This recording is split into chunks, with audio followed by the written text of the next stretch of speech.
هغه پوښتنه به لرو چې نن د چارسدي صحافیانو کوم احتجاج وکړو دغې نه به خبر یې بل د خیبر نیوز ټیم چې کوم دی یو MSC یرغمال کول په هغه باندې بیا دپې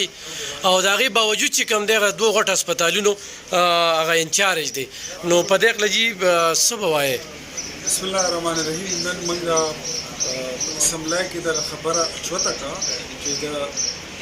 چارسدي چې کوم MS دی چایلډ مدر هسپتال چې کوم مشر دی هغه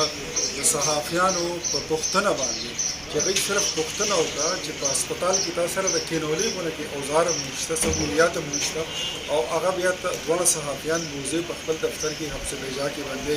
نو هغه نن موږ چوته کړه. موږ په دې باندې پوهېږو چې دا ظلم دی زیاتې دی او دا د افسرانو هغه بدماشي ده چې دا د دوی په سر کې غالبا چې د غلط حکومت او د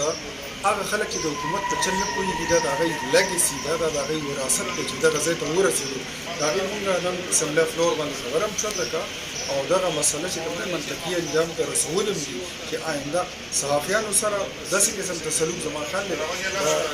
جبر دی او دا د ازادي صحافت خلاف دی.